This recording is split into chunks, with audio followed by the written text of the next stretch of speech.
Tātad pirmais tips, ko mēs apskatām, būs iniciētāji. Tas ir lietu uzsācējs, iniciētājs un tas, kurš ienes pasaulē jaunas idejas un konceptus. Šis ir vienīgais tips, kurš tiešām var nekavējoties iet un darīt un radīt ko līdz sajūtu impulsu. Protams, ar piebildi, ka viss arī ir atkarīgs no lēmumu pieņemšanas stratēģijas, bet lai nu kā. Iniciatoram ir apbrīnojama dotība rīkoties ļoti neatkarīgi, inicijēt rīcību un ietekmēt citus.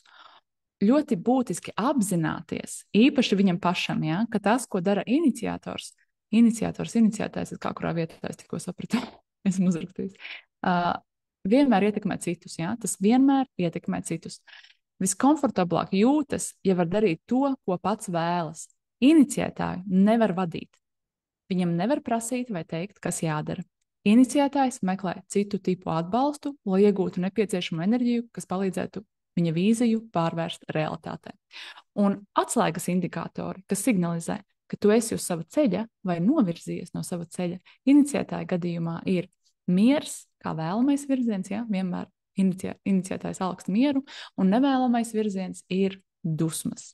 Ja, dusmas ir tas, kas signalizē, tu esi novirzījies no sava ceļa, kaut kas nav, vai nu aizmirsis informēt, vai vēl kaut kas, ja, kaut kur nav pareizi pieņemts lēmums ticis. Tālūk. Un kā tad tu, kā iniciētājs, vislabāk izpaud sevi pasaulē? Iniciētāji ir vienīgie tipi, kuri radītu, lai ietu pasaulē un liktu lietām notikt. Citiem tipiem nav tādas spējas pēc būtības. Tu esi lietu iekustinātājs un uzsācējs. Ja tu pats neiesāc lietas, tad tās nenotiks pašas no sevis. Tu esi ļoti pašpietiekams, strādā un uzvedies ļoti neatkarīgi. Tas, ko tu dari, vienmēr ietekmēs citus. Tu šeit neesi, lai tevi vadītu. Tevi iztaujātu vai tev noteiktu, kas darāms. Tu visveiksmīgāk vari darīt savu darbu un justies visērtāk to darīt, kad tiec atstāts viens un vari darīt pēc saviem ieskatiem. Attiecībās tev būtu jābūt tam, kurš spēr pirmo soli.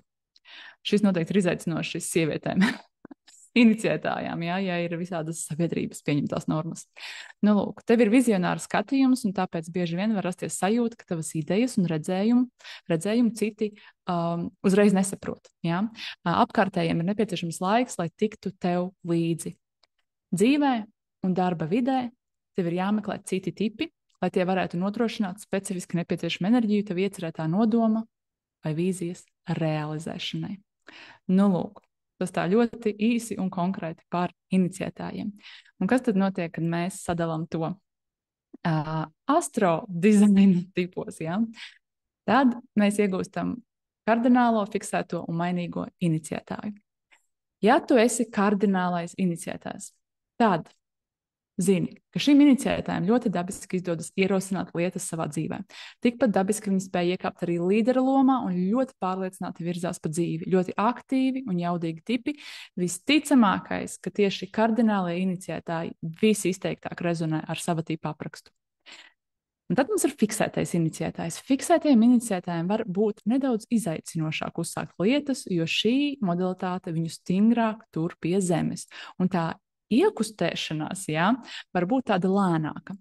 Un kad šāds iniciators inicijē, tad viņš vienmēr rada kaut ko ļoti stabilu un ilgtermiņā ietekmīgu, visticamākais.